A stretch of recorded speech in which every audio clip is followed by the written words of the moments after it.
அன்பார்ந்த சகோதர சகோதரிகளே,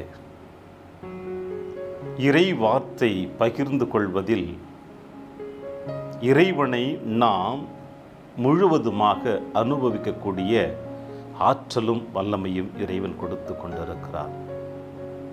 ஒன்றை நாம் செய்கிறோம் என்றால், ஒன்றை நாம் அடுத்தவர்களுக்கு பகிர்ந்து கொள்கிறோம் என்றால், நம்முடைய அனுபவம் இல்லாமல் அதை பகிர்ந்து விட முடியாது. நாம் ஒன்றை பிறருக்கு கொடுக்கின்ற பொழுதும் பிறருக்கு சொல்லுகின்ற பொழுதும் அதை முழுவதுமாக அனுபவித்த பிறகுதான் நம்மால் அதை பிறருக்கு கொடுக்க முடியும். இல்லை என்றால் நாம் ஏமாற்றுக்காரர்களாகத்தான் மாறிவிடுவோம். அந்த வரிசையில் பார்க்கின்ற பொழுது இறை வார்த்தை என்பது வெறுமனே ஒரு மனிதனுடைய உள்ளத்தின் ஆழத்திலிருந்து வந்து விடுவதல்ல. மாறாக அது எப்பொழுதும் ஆழமுள்ள அர்த்தமுள்ள செய்தியைத்தான் பிறரோடு பகிர்ந்து கொள்கிறது. எனவே ஒவ்வொரு நாளும் இறை வார்த்தையை பகிர்ந்து கொள்வதில் இறைவன் உங்களோடும் என்னோடும் பயணித்து கொண்டிருக்கிறார் என்பதில் எந்த விதமான ஐயப்பாடும் இல்லை. இந்த சிந்தனைகளோடு இன்றைய நாளிலே உங்களுக்கும் எனக்கும் கொடுக்கப்பட்டிருக்கின்ற நற்செய்தி வாசகம் ஆன்மீக சிந்தனைக்காக யோவான் எழுதிய நற்செய்தி 16ஆம் அதிகாரம் இறை வார்த்தை 29 முதல் 33 முடிய. இந்த இறை வார்த்தை கடைசி இரண்டு இறை வார்த்தைகள், அதாவது 32 மற்றும் 33வது இறை வாசனத்தை நாம் படிக்கின்ற பொழுது இந்த உலகத்தினுடைய சூழ்நிலை என்ன என்பதையும் இறைவனுடைய அன்பு என்ன என்பதையும் அழகாக இயேசு நமக்கு வெளிப்படுத்துகிறார்.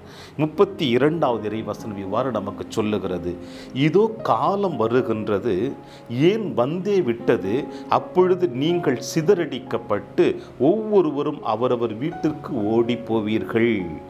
என்னை தனியே விட்டு விடுவீர்கள், ஆயினும் நான் தனியாய் இருப்பதில்லை, தந்தை என்னோடு இருக்கிறார். 32வது இறை வசனம். 33 இன்னும் ஆழமாக நமக்கு சொல்லுகின்ற செய்தி: என் வழியாய் நீங்கள் அமைதி காணும் பொருட்டே நான் இவற்றை சொன்னேன், உங்களிடம் சொன்னேன். உலகில் உங்களுக்கு துன்பம் உண்டு எனினும் துணிவுடன் இருங்கள், நான் உலகின் மீது வெற்றி கொண்டு விட்டேன் என்று சொல்லுகிறார். நாம் அவரை விட்டு ஓடிவிடுவோம், அவரை தனியாக விட்டு விடுவோம். ஆனால் நாம் துன்பப்படுகின்ற பொழுது, துயரப்படுகின்ற பொழுது, கஷ்டப்படுகின்ற பொழுது, வேதனைப்படுகின்ற பொழுது இறைவன் எப்பொழுதும் நம்மோடு இருக்கிறார். நம்மை விட்டு அவர் விலகவில்லை.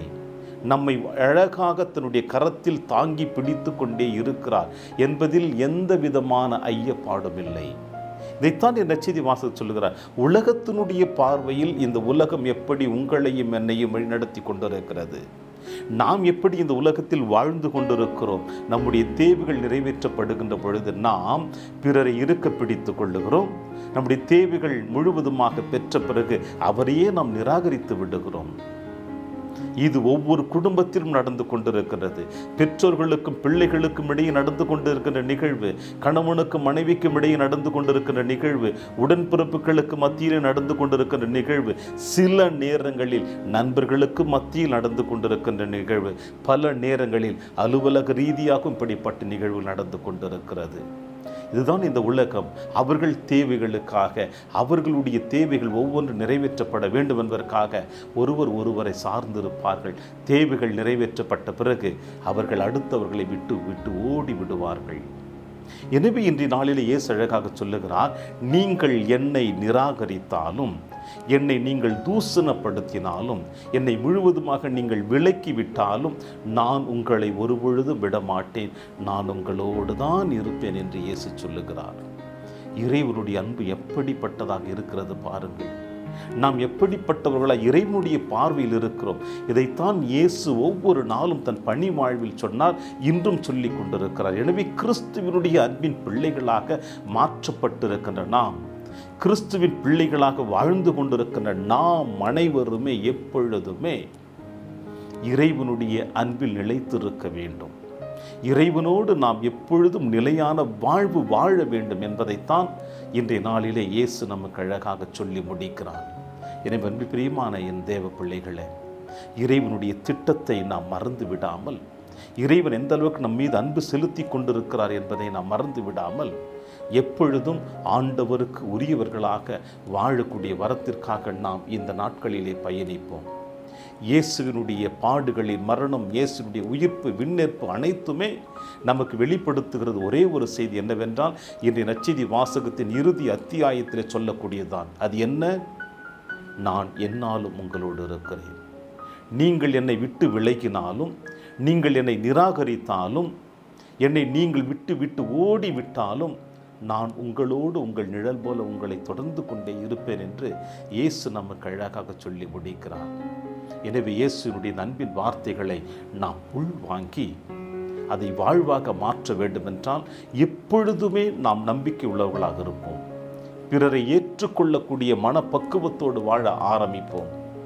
பிறரோடு நம்முடைய பயணம் தொடருகின்ற பொழுதுதான் நாம் இறைவனை நம் இதயத்திலே தாங்கி கொண்டு தொடருகிறோம். இல்லை என்றால் அந்த பயணம் பலனற்றதாகத்தான் சென்று விடுகிறது.